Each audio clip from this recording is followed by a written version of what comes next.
Welcome to Amazing World Channel. Mr. Portillo said the Catalan crisis was heightened by the European Union's attempts to weaken the sovereignty of member states. Speaking on BBC This Week, the former MP said over the years the European Union has dreamt of a Europe of the regions seeking to weaken nation-states, because they represented a competition to the central authority of the European Union, the Commission and so on. And I think we're now reaping the whirlwind.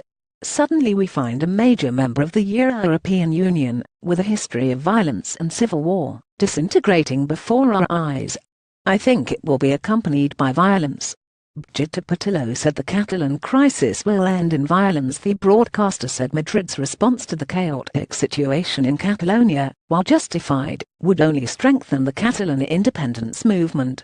He continued, "There is no doubt in my mind that the referendum is illegal under the Spanish constitution, and the Spanish government had every right to point that out.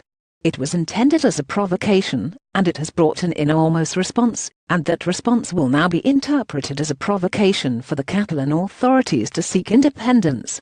I don't think the Spanish government is going to take that line down either. They'll try to enforce the constitution and the law." The Spanish Constitutional Court suspended the Catalan parliamentary session planned for next week due to fears Catalonia President Carles Puigdemont could take the chance to declare independence.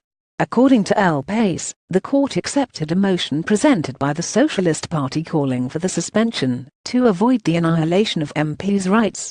In the 2017 edition of its annual Transforming World Atlas, Bank of America Merrill Lynch illustrates the growing secessionist movement across the continent. The report says many areas in Europe have strong secessionist movements, e.g. Scotland, Catalonia, Basque, Flanders, Veneto, or have political parties agitating for greater ruling autonomy. Catalonia was an independent region of the Iberian Peninsula with its own language, laws and customs until the 1700s, when modern-day Spain was born. Spanish riot police used truncheons and rubber bullets on voters in the referendum on Sunday, drawing worldwide criticism and tipping Spain into its biggest constitutional crisis in decades.